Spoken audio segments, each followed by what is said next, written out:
This one, I qualify in news of the ridiculous. It's a tough dance to not talk about politics when development and real estate and land use is so inherently a political process.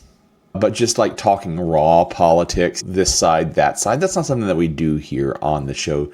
This one threatens to teeter into that territory. So we'll see if we can walk the line here. The Chicago Bears have been trying to develop a new stadium forever. They renovated Soldier Field 25, 30 years ago. So some people say it now looks like a flying saucer landed in the traditional colonnade. They've looked at trying to get a new stadium somewhere along the lakefront. They have landed and have worked towards developing a stadium complex in the Chicago suburb of Arlington Heights, which has, of course, met with some amount of consternation because you're no longer in Chicago, but other sports teams have done it. But a new location has entered the chat, Northwest Indiana. And I don't think that's ever going to happen. I could be wrong. Of course, the quotes coming out of politicians and of team owners is all about pro-business and development and this and that. Here's my concerns and why I think it won't happen. I think it's a negotiating position for the Chicago Bears to try to extract better terms out of their negotiating partners in Illinois, in Chicago, and in Arlington Heights. Now, will it move the needle? Probably not. It's going through the motions.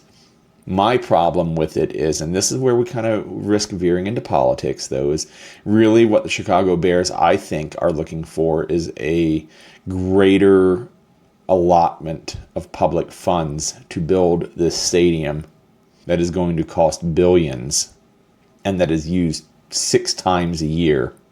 Whatever your opinion is on football, on sports, on the Chicago Bears, I don't think it really matters, but I do have concerns about public money going into private enterprise like that makes money hand over fist. And yes, we can talk about the ancillary effects of development. Indianapolis, I think, has been a great custodian of funds of public funds and of development in the area in downtown Indianapolis, around the Indianapolis Convention Center and Gainbridge Fieldhouse and Lucas Oil Stadium and that area all around there. But I led with the convention center.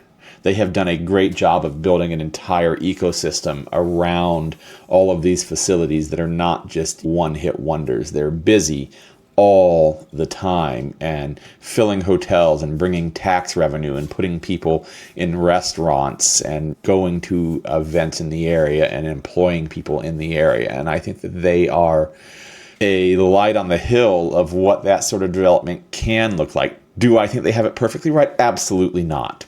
I think it could be better, but it could be worse. There is no doubt about that. It feels to me like this Hail Mary of trying to put a Chicago Bears stadium in Northwest Indiana is just that.